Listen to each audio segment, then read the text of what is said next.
Hello, my name is Nikko Jaakkola. I am an environmental economist. Hello, and I am Riccardo Rovelli, and I'm a professor of European economics. One important aspect of economic policy in the European Union is the green transition. Nikko, I keep hearing that people talk about the net zero target. Can you tell us something about that? Sure. To understand why we need a net zero target, you need to understand that the climate system is essentially like a boat with a leak. So the water leaking in is the carbon emissions that we generate when we burn petrol to drive, or gas or coal to generate electricity. The amount of water in the boat represents how severe climate change is. Now we're getting closer to the boat sinking. And get this, global emissions are actually growing, which means that we are making the leak worse every year. So it's not enough to stop the growth in emissions? Exactly, it's not enough to just no longer make the leak worse. The leak has to be stopped off completely, otherwise eventually the boat sinks. In other words, we need zero emissions. But we can do this. We start using electric cars instead of petrol cars, and then we need to generate all our electricity without fossil fuels, like with solar, wind, nuclear power. Maybe we can't stop the leak entirely. We may still need fossil fuels after 2050 for some things. For example, flying may be very difficult to power with renewables. Then we need to capture some carbon from the atmosphere and put it away so that in net terms our emissions are at zero. In terms of our boat, this is like bailing some water out, just enough to make up for the water that still leaks in. Now that would be net zero emissions. So, in practice, how can we start reducing our emissions? Well, the best way to do it would be to make emitting carbon more expensive. We all use petrol or gas because it seems cheaper than the alternatives. But when we burn a liter of petrol, for example, to drive around, we impose a cost on other people all around the world. So we should make sure that the cost of petrol to the consumer also reflects this cost to others. In other words, we should use something like a carbon tax.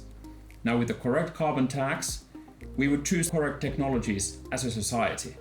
Those who really have no renewable alternatives to fossil fuels could still use fossil fuels, even though they would have to pay for the privilege. Now, others would then switch to cleaner alternatives or maybe invest in energy efficiency. And the tax would also discourage wasteful behavior, like driving around when it's not really necessary. And the government, of course, would be getting the tax revenue. But wait a minute, that sounds like a very difficult thing to do. In France, when the government wanted to raise carbon taxes, it resulted in people protesting. Yes, that's right. People who are dependent on fossil fuels, for example, if they have to drive a long way to get to work, they will have to pay more, at least until they switch to an electric vehicle which is fueled by solar electricity. Right now, electric cars are still pretty expensive and out of reach of ordinary households. And that, of course, makes these households unhappy and they may resist such policies. However, remember that the government gets to collect all the revenue from the carbon tax. It can transfer some of this revenue back to the citizens to help them with the impact. And the carbon tax then encourages them to spend this carbon dividend on clean rather than polluting things. So we do not make people poorer, but we still guide them towards less polluting choices. So, how exactly should you refund these tax revenues? Key to making climate policy politically acceptable is equity. There are two types of equity. So the first type is vertical equity, which concerns households earning different incomes. Some households have high income, some have a low income. Without a carbon dividend, these low-income households would be badly affected by carbon taxes. They spend a large fraction of their limited disposable income on heating and transport. So we want to make sure that we refund the tax revenues to help those most vulnerable households. Now the thing is, we can do it because high-income households typically have very high emissions. All those long-distance flights to Bora Bora, they will add up. The carbon tax would collect a lot of revenue from them. And this revenue can then be used to help the low-income households, so that in the end, most of them would be better off. And how do you do this? Well, it's a political question, right? You could just give all households a check, give all people, rich or poor, an equal amount. This would already give revenue to the poor households. But you could also spend the dividend on improving social security, for example, something that would target the low-income households very effectively. Okay, so you mentioned two types of equity, And we just talked about vertical equity. I suppose you don't need a professor to guess that the second type will be horizontal equity. Absolutely, bingo. Horizontal equity means that households may have different levels of emissions even when their incomes are the same.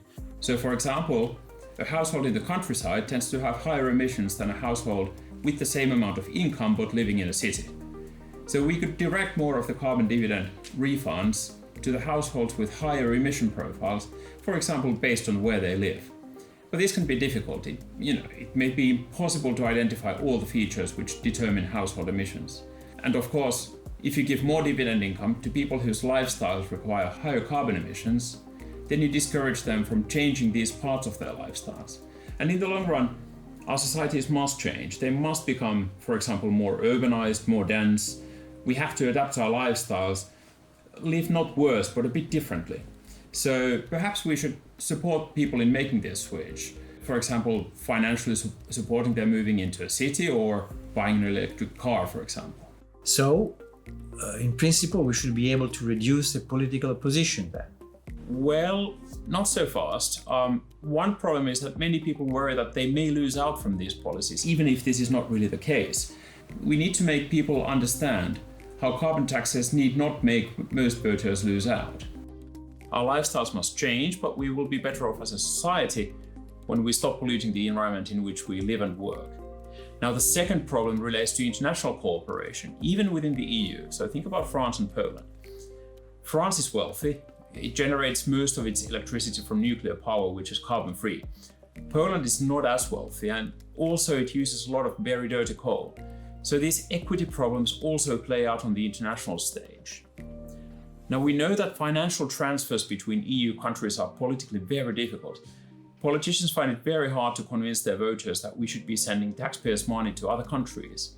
But climate change is a global problem. EU countries need to find a way to cooperate if we are to solve this common problem. We're in the same boat, and right now the boat is leaking. We need to plug the leak. If you want to find out more about these issues, you can find links to popular articles and scientific research by clicking on the link below.